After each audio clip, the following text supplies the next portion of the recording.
Assalamualaikum warahmatullahi wabarakatuh. Hai sahabat Bawaslu, kembali lagi di podcast Berbakat bersama Bawaslu Kabupaten Tasikmalaya. Saya Zaidan Rizal akan memandu acara siang hari ini.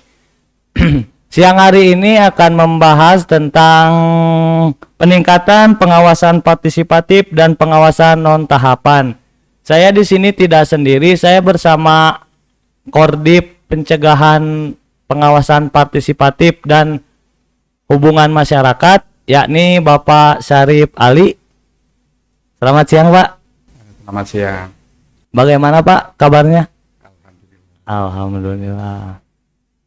Sebelum memasuki tema yang akan diangkat, saya ingin menanyakan perihal PSU yang diselenggarakan oleh Bawaslu Kabupaten Tasikmalaya atas putusan MK. Itu bagaimana, Pak, ya? Ya, keputusan MK pada saat itu Bawaslu sama KPU adalah telah melakukan Bawaslu sudah melakukan pengawasan sesuai dengan yang regulasi. Kemudian ada keputusan MK, diharuskan kita melakukan PSU. Ya, bagi Bawaslu keputusan MK itu harus dilaksanakan, gitu kan. Yang pada dasarnya keputusan MK itu adalah mendiskualifikasi salah seorang dari calon, dan pada dasarnya Bawaslu Kabupaten Tasikmalaya itu telah melakukan pengawasan sesuai dengan perundang-undangan dan yang berlaku pada saat itu. Jadi termasuk kita pun setelah adanya PSU, kita pun di DKPP oleh dua lembaga masyarakat, dan hasilnya bahwa KPU dan Bawaslu adalah telah melakukan pengawasan atau melakukan pengawasannya sesuai dengan prosedur yang ada dan sesuai dengan peraturan perundang-undangan. Jadi keputusan DKPP pada waktu itu adalah merehabilitasi nama baik Bawaslu Kabupaten Tasikmalaya. Walaupun tetap saja kita harus melakukan PSU sesuai amanat atau keputusan MK itu. Ya, berarti kalau dari segi pekerjaan udah sesuai yang diamanatkan oleh undang-undang yang berlaku kala itu mungkin, Pak, ya? Iya, betul. Soal kita sesuai dengan regulasi yang ada, sesuai dengan Undang-Undang 10 tahun 2016, begitu juga dengan PKPU 8 pasal 19 huruf ya udah sesuai. Walaupun pada akhirnya MK berkeputusan lain, tetapi Bawaslu Kabupaten Tasikmalaya itu kan harus melaksanakan apa yang regulasi yang ada, dan harus juga melakukan keputusan MK. Ya, berarti Bawaslu sendiri bekerja sesuai amanat undang-undang yang telah dikeluarkan oleh pemerintah, ya, Pak, ya? Tidak bisa melenceng ataupun Bawaslu Kabupaten Tasikmalaya kan tidak bisa menafsirkan regulasi atau bikin regulasi. Bukan kewenangannya mungkin. Kalau di tingkat kabupaten itu, maka kita tentu saja harus sesuai regulasinya ada, kemudian peraturannya ada, ya kita laksanakan sesuai dengan peraturan yang berlaku pada saat itu. Yang pas pilkada kala itu, Pak, ya. Baik, Pak. Untuk memasuki tahun baru nih, Pak, ya, masih awal tahun, Pak, ya, tahun 2026. Apa saja sih yang dilakukan Bawaslu mengingat tidak ada tahapan pada pemilihan, Pak, di tahun ini? Sebenarnya memang sekarang ini, tahun ini dan setelah PSU itu tidak ada tahapan. Tetapi bukan berarti bahwa Bawaslu KPU tidak melakukan pekerjaan, gitu kan. Di non tahapan ini KPU melakukan PDPB melakukan PDPB, pemutahiran data pemilih berkelanjutan. Nah, tentu saja harus kita awasi. Kita harus awasi, dan kita bukan hanya awasi Waskat saja, tetapi kita pun harus melakukan uji petik gitu kan. Apakah KPU itu melakukan pemutahiran data pemilih berkelanjutan atau tidak. Nah, dan KPU selalu memberitahu atau ngasih kabar bahwa ketika dia itu melakukan coklit terbatas atau coktas coklit terbatas yang dianggap ketika di PDPB itu adalah yang invalid, dianggap invalid. Salah satunya yang dianggap invalid adalah ketika orang itu berusia di atas 100 tahun. Nah, KPU memastikan datang ke desa, kemudian datang kadang-kadang ke orangnya itu ada atau enggak gitu kan. Kita masih agak keheranan gitu kan, kaget ketika orang itu usia 100 tahun. Nah, jarang orang yang 100 tahun. Untuk zaman sekarang jarang ya Pak ya, di usia 100 ke atas. Nah, dari yang 100 tahun itu, maka KPU datanglah memastikan orangnya masih hidup atau enggak gitu. Atau mungkin misalkan anaknya muda tapi salah nulis tanggal lahir gitu. Kan jadi ketahuan. Nah, kita mengawasi Waskat langsung apakah KPU itu melakukan coklit terbatas atau enggak. Kemudian kita pun oleh Bawaslu Provinsi Jawa Barat itu diperintahkan, ada instruksi dari Bawaslu Provinsi, kita harus melakukan uji petik sebanyak 150 orang per bulan. Per bulan, dihitungnya per bulan. Per bulan kita harus melakukan uji petik.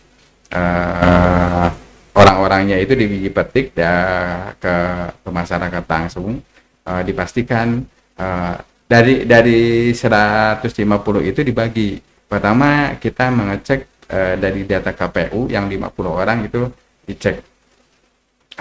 Kemudian kita uji petik juga yang TMS gitu. Yang TMS itu kan bisa yang meninggal, bisa juga yang pindah beralih status gitu. Bisa alih status, bisa pindah kependudukan. Nah, itu kan TMS. Nah, jadi kalau pindah ke daerah yang lain berarti Kabupaten Tasikmalaya juga itu adalah TMS. Kemudian jadi alih status kayak jadi TNI, jadi Polri, itu juga TMS. Karena menurut undang-undang bahwa TNI Polri itu tidak ada hak pilih. Kemudian ada juga yang meninggal gitu kan. Nah, yang meninggal itu semua dari awal sampai sekarang itu malah jadi permasalahan menurut saya, karena orangnya kadang-kadang sudah tidak ada, sudah meninggal, tetapi dia belum, atau keluarganya belum mengurus administrasinya, maka di DPT itu masih ada. Nah, kita ketika ada yang meninggal, ada kabar yang meninggal, kemudian kita bikin rekomendasi atau saran perbaikan bahwa orang itu harus dicoret. Dari jadi DPT kita maka kita kan KPU melakukan pemungutan data pemilih itu tiap 3 bulan sekali atau triwulan. Nah, kita tiap triwulan itu kita bikin rekomendasi, kita bikin bukan rekomendasi, saran perbaikan, kemudian yang bikin himbauan. Selalu kita sampaikan ini adalah bentuk salah satu bentuk pencegahan. Itu kan Pak, bentuk pencegahan ya Pak ya. Kenapa betul. Pencegahan? Ya jangan sampai masyarakat yang sudah punya hak pilih itu tidak dimasukkan. Nah, termasuk nanti yang pemula gitu kan. Pemula karena pemulanya ini adalah 3 bulan sekali, ya berarti ketika tiap akhir bulan itu 17 tahunnya pasti bulan gitu kan. Beda dengan ketika pas tahapan. Ketika pas tahapan itu adalah di pas hari H pemilihan, 17 tahun pas hari H pemilihan. Tetapi kalau bagi kita, kalau yang sekarang itu adalah 17 tahun itu adalah di akhir triwulan gitu kan. Kemudian karena di undang-undang bahwa yang bisa masuk DPT itu adalah yang sudah usia warga negara Indonesia yang sudah usia 17 tahun atau pernah menikah. kita juga pernah bikin saran perbaikan bahwa ada 70 orang yang kita sampaikan datanya ke KPU yang menikah di bawah Wah. 17 tahun. 17 ya, Nah, ya. kita bikin. Berarti udah ada hak pilihnya kalau misalkan belum 17 tapi udah menikah sudah dapat hak pilih mungkin Pak ya. Ya, kita sampaikan juga. Saran perbaikan. Terus datanya bahwa sudah dari mana? Ya kita koordinasi kan, koordinasi dengan lembaga yang stakeholder lain ya. uh, Disduk mungkin Pak ya. dan hak yang lain. Oh iya. Baik Pak. Mungkin masih banyak masyarakat yang bertanya-tanya Pak, kenapa sih Bawaslu mengajak masyarakat untuk terlibat dalam pengawasan dalam bentuk pengawasan partisipatif? Ya, pengawasan partisipatif itu kan bukan hanya ujuk-ujuk pas tahapan, kemudian di hari H aja, gitu ya. Nah, kita harus ngasih pengertian kepada masyarakat bahwa pemilu yang bagus, yang adil, yang kualitasnya bagus adalah ada partisipasi dari masyarakat. Nah, maka kita mengajak bukan masyarakat untuk ikut serta, karena pemilu itu bukan kualitasnya itu bukan hanya ditentukan oleh penyelenggara saja, bukan hanya oleh KPU, kemudian Bawaslu ataupun DKPP-nya saja, tetapi adalah masyarakat juga ikut.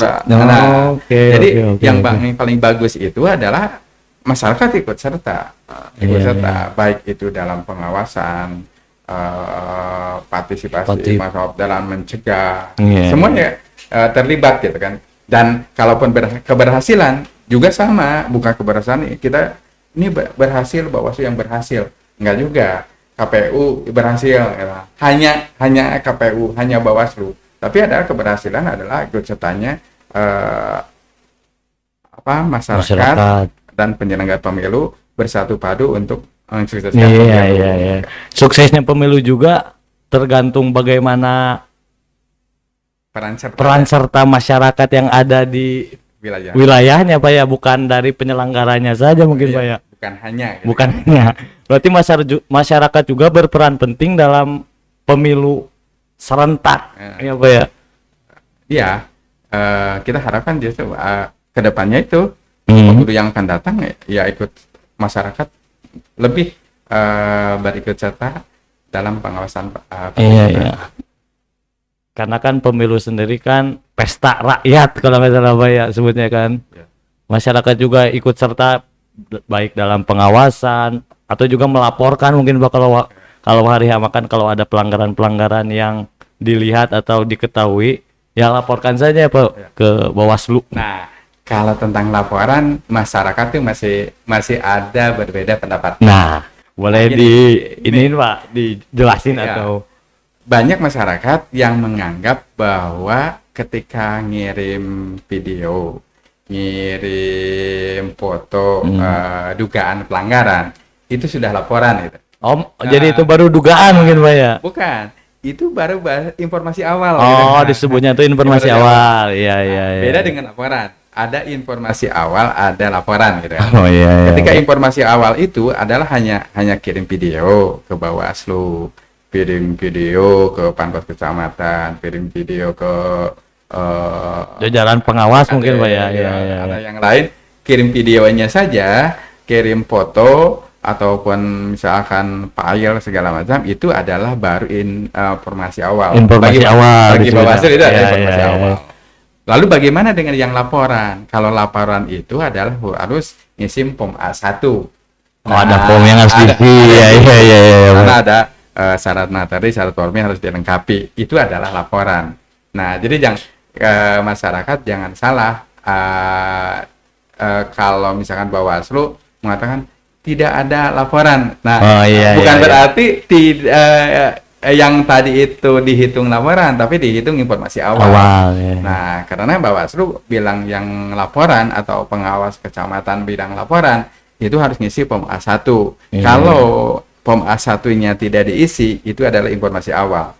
Dari informasi awal itu, maka Bawaslu, Panwas, Kecamatan, atau PKD atau PTPS itu melakukan penelusuran gitu kan. Penelusuran, Yang ya. ditugaskan itu kan Benar atau tidaknya ya Pak ya? Nah, dari penelusuran itu baru bisa mengajak bahwa yang mengasih informasi awal itu supaya dijadikan laporan, atau mungkin malah ketika penelusuran ditemukan oleh Panwaslu Kecamatan, dilakukan oleh Bawaslu, dijadikanlah temuan. Temuan maksudnya. Jadi informasi ya. awal itu nanti berkembang bisa jadi temuan, atau menjadi disarankan kepada yang ngasih informasi awal itu untuk mengisi laporan. Sesuai administrasi yang Ya, ya. aturan yang ada apa ya? Iya ya Pak. Terus Pak Kodip, Bawaslu Kabupaten Tasikmalaya melakukan cara apa untuk meningkatkan pengawasan partisipatifnya Pak? Dengan cara apa? Untuk pengawasan partisipatif atau yang dilakukan oleh kita, oleh Bawaslu Kabupaten Tasikmalaya, tentu saja punya unggulan tersendiri. Selain kita ngundang anak SMA yang pemula datang ke kantor Bawaslu, ya, gitu kan. Kita udah ada di SMK SMK Singaparna, kemudian SMK Cisayong ya. itu kolaborasi dengan datang ke kita. Kemudian nanti juga bisa berkunjung ke Sekolahan gitu kan. ya. Bisa ngampus. Kemudian ada suatu program yang dilakukan oleh Bawaslu Kabupaten Tasikmalaya yang namanya Ngaraksa. Ngaraksa itu sendiri Pak? Ngaraksa itu adalah, kalau dalam bahasa Sunda, ngaraksa itu adalah menjaga, bisa melestarikan gitu kan. Kemudian bisa memelihara. Iya. Itu arti di dalam bahasa Sunda. Ya. Tapi kita malah nama Ngaraksa itu sebenarnya Bawaslu, nama Ngaraksa hanya di Bawaslu Kabupaten Tasikmalaya. Mungkin di Bawaslu yang lain namanya yang lain. Beda, iya. Tetapi kalau Ngaraksa khusus Kabupaten Tasik. Iya. Ngaraksa itu kayak tadi artinya di dalamnya bahasa Sunda itu sudah saya sampaikan. Tetapi Ngaraksa yang saya di Bawaslu Kabupaten Tasikmalaya itu adalah singkatan gitu kan. Iya, Pak. Jadi singkatan Ngaraksa itu singkatan dari Nganjang Silaturahmi Kadesa. Ada singkatannya ya Pak. Ya, bagaimana kita nganjang gitu. Iya. Nganjang ke desa. Nah, kenapa kita harus ngendang ke desa? Karena dalam nganjang ke desa itu data-data yang dibutuhkan kayak tadi untuk pemutaran data pemilih berkelanjutan itu adanya di desa. Masyarakat desa tahu siapa yang pindah dari desa itu. Baik itu adalah ke desa lain, pindah ke kecamatan satu kabupaten, atau pindah ke kabupaten lain, bisa juga pindah keluar kota ya Pak ya, provinsi lain. Ya, itu datanya ada di desa. Yang kedua, ada juga yang di desa itu punya data yang pindah status. Pindah status jadi TNI, jadi Polri. Yang keterima TNI mungkin ya Pak ya. Ya Pak. Ada pasti di desa. Di desa. Kemudian ada juga yang pemula yang 17 tahun gitu kan. 17 tahun di Tribulan tersebut. Itu ada juga di desa gitu. Maka kita perlu mengunjungi desa. Perlu nganjang ke desa. Yang nganjang itu aja judulnya Ngaraksa ya Pak ya. Nah, juga yang meninggal, data ada kan di desa. Di desa pasti ada Pak ya. Maka kita perlu nganjang ke desa ya Pak. Soal pas nganjang ke desa itu tergantung pada situasi desa tersebut. Bisa jadi ketika di desa tersebut, ketika yang pernah kita lakukan, ya kita bisa diskusi dengan kepala desanya, kita diskusi dengan aparat desanya, perangkat desanya, atau mungkin ketika waktu itu ada pertemuan, maka kita bikin sosialisasi sekaligus ya. Jadi bukan hanya serta-merta bahwa nganjang gitu saja. Iya Pak. Nah, kemudian tapi alhamdulillah ketika yang kita lakukan, masyarakat kepala desa, aparat desa itu welcome ke kita. Jadi tidak keberatan atau tidak kaget itu ya tiba-tiba di Bawaslu Kabupaten datang ke desa A, B, C. Tapi sambutan dari desa yang dikunjungi juga ya oke saja, mungkin menyambut dengan baik gitu Pak ya. Malah kita juga gali karena kan sekarang itu non tahapan gitu kan. Nah, non tahapan. Beda dengan tahapan. Kalau ke tahapan bisa jadi dia tidak mau melaporkan karena takut gitu kan. Oh iya. Kan di Iya. hukum ada tahapan gitu kan. Nah, kalau sekarang justru kita bisa gali. Dulu itu pernah ada kejadian apa sih? Iya, oh iya iya. Dilaporkan Iya, gitu. iya. Kenapa kita perlu hal-hal yang tersebut? Karena untuk mitigasi. Oh. Mitigasi ke depannya ketika ada, kan kita bisa menunjukkan bahwa oh ini indeks kerawanan di desa ini gitu kan, maka kita mitigasi supaya nanti di pemilu ataupun pilkada itu tidak ada pelanggaran gitu kan. Iya, iya. Jadi itu bentuk pencegahan. Kalau ada nanti ada kabar-kabar di sini pernah ada kejadian apa, itu adalah bentuk dari pencegahan kita dan mitigasi kita supaya nanti ke depannya itu tidak terjadi pelanggaran. Nggak apa-apa misalkan sekarang dianggap bahwa desa itu, kecamatan itu dianggap rawan, tetapi kalau mitigasinya bagus, nanti pas pelaksanaannya justru tidak ada pelanggaran. Iya. Kemudian tidak kalah pentingnya, kita melakukan P2P. P2P itu adalah pendidikan pengawasan partisipatif. Nah, pada akhir kemarin di bulan November, kita itu pernah melakukan tanggal 18 November melakukan P2P. P2P itu adalah tadi pendidikan pengawasan partisipatif. Pesertanya adalah ada 40 orang. Dan hampir semua kabupaten kota itu ada 40 orang. Jadi programnya sih program Bawaslu RI. Nah, kita melaksanakan dan cuma yang kemarin itu adalah programnya adalah dengan Zoom meeting seharian penuh. Nah, selain itu bukan hanya offline saja, kita pernah mengadakan P2P yang 3 hari gitu kan. Kita kumpulkan ada lagi Pak peran sederhana yang bisa dilakukan masyarakat untuk membantu pengawasan di masa non tahapan ini, apa mungkin ya Pak yang dilakukan oleh masyarakat? Nah, pada masa non tahapan ini ada 2 yang dilakukan oleh KPU. Pertama adalah pemutakhiran data pemilih berkelanjutan, pemutakhiran data pemilih. Yang kedua, pemutakhiran tentang partai politik gitu kan. Nah, bagaimana peran serta masyarakat untuk dari kedua kegiatan di non tahapan tersebut? Pertama, masyarakat bisa ngecek data DPT online gitu kan. Apakah saudaranya, apakah dia sendiri sudah masuk dalam DPT berkelanjutan atau belum. Yang kedua, bisa juga ngecek bahwa di Sipol apakah nama dianya itu ada di partai politik atau enggak. Karena ketika saya jadi panwas kecamatan itu pesertanya 100 orang, kemudian kita didik untuk jadi pengawas partisipatif. Masyarakat ngecek bahwa ada daftar nama anggota partai politik. Nah, ketika ke masyarakat diuji petik itu merasa masyarakatnya tidak ikut jadi anggota. Oh, gitu kan? Tidak ikut menjadi anggota tapi terdaftar gitu Pak. Nah, jadi bisa dicek. Nah, bahkan karena ketika ada kegiatan pendaftaran panwas kecamatan, daftar PK dan yang lain PPS lainnya terganjal dengan namanya dia itu tercantum di Sipol. Di Sipol kan? Jadi anggota partai politik ya Pak ya. Nah, jadi mulai sekarang itu malah enak dengan sekarang gitu kan, karena dia hanya pemilu masih lama, jadi daftar panwas kecamatan masih lama, kemudian penyelenggara yang lain juga masih lama.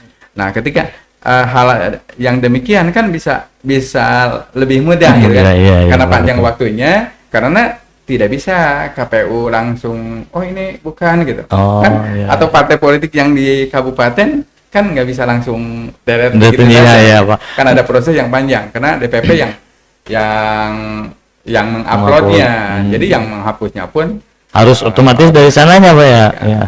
Jadi kalau ada yang sekarang ketika dia itu tidak merasa kan waktunya masih panjang jadi sekarang. Nah, itu jadi peran masyarakat pada saat ini di non tahapan cek sipol, cek DPT DPT online. online. Ketika itu ada yang merasa ditulis tonggung, laporkan ke Bawaslu. Iya, Ketika dia ada saudaranya atau Sanak temannya keluarganya. atau dia sendiri yang belum terdaftar, dan juga lapor ke Bawaslu. Iya. Nanti kita sampaikan kepada KPU. KPU untuk saran perbaikan. Iya. Berarti untuk ngecek data tersebut juga bisa di handphone masing-masing mungkin Iya, Pak ya? iya. Ada formnya. Di Iya. internet juga ada Pak ya? Ada. Ya jadi nggak harus ke KPU kabupaten gitu, Iya. dari jauh-jauh kan Kabupaten Tasikmalaya juga lega ya Pak, mungkin ada yang orang Iya. selatan, Cikalong, Cipatujah. Termasuk di Indonesia itu, di Provinsi Jawa Barat sekarang itu ada Siwasdatip Siwasdati. yang hanya ada di Provinsi Jawa Barat. Jawa Barat. Siwasdatip itu adalah sistem pengawasan daftar pemilih berkelanjutan partisipatif, gitu kan. Yang intinya masyarakat yang belum masuk kepada DPRT atau DPTPB, PDPB, belum masuk ke tersebut bisa melaporkan di lewat aplikasi itu, yang punya iya, Jawa iya. Barat itu. Jadi biar nggak harus berangkat ke sini ya Pak ya, bisa di lokasinya masing-masing. Terus Pak, tentang sistem pemilu sekarang, saya lihat baca di berita-beritanya Pak, katanya mau dilakukan sistem pemilu tertutup Pak. Kalau sebelum-sebelumnya kan pemilu terbuka ya Pak ya.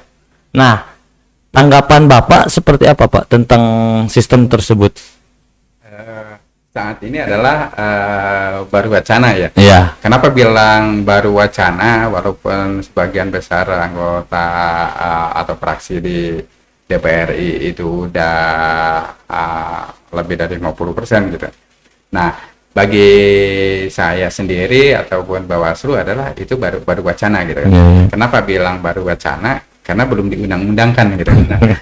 Beda dengan baru undang-undangannya. Nah, sebenarnya ke hal yang demikian kita sarankan adalah ke anggota dewan kita, DPR RI yang bikin aturan ya itu ya. Aturan atau undang-undang.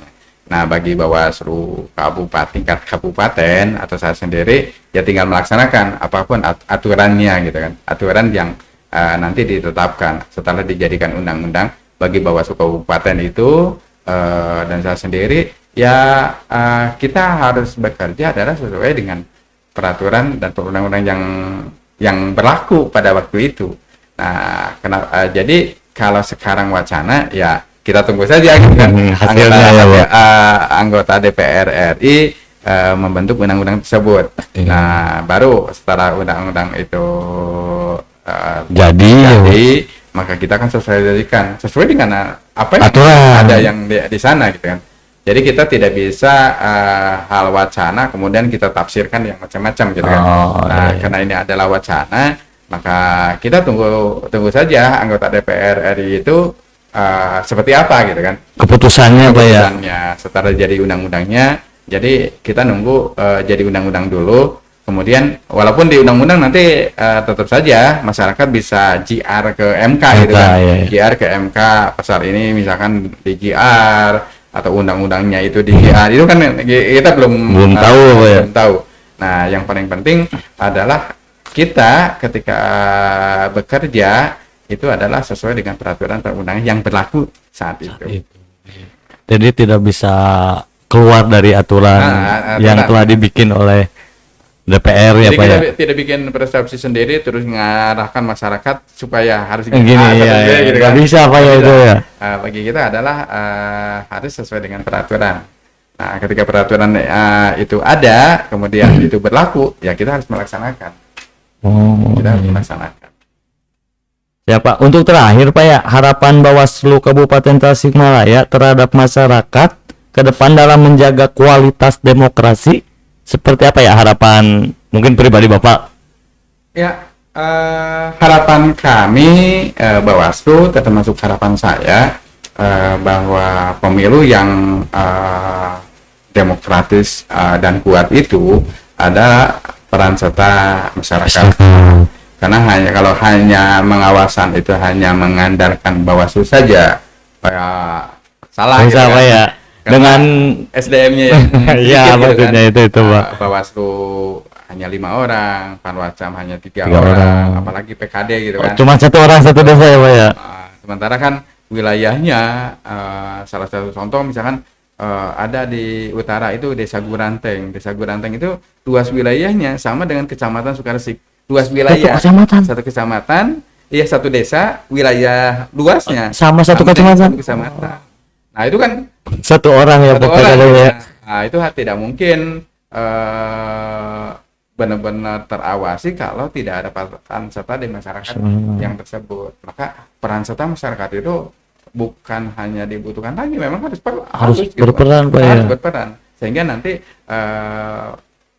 berkualitas Pemilunya berkualitas. kalau ada perasaan serta diri masyarakat. Jadi harapan kami bahwa ke depan itu partisipasi masyarakatnya itu lebih meningkat lagi, baik dari ngasih informasi awal, apalagi kalau mau bikin laporan gitu kan, kita mengharapkan informasi awal itu juga udah kita ucapkan terima kasih, apalagi kalau dia sudah mau dalam bikin laporan. Nah, bukan hanya untuk pengawasan saja sebenarnya, termasuk dalam pencegahan gitu kan. Oh iya. Jadi mencegah misalkan di sana politisi sara, kemudian mencegah politik uang, itu baik sekali. Masyarakat ikut serta dalam pengawasan partisipatif, dalam pencegahan.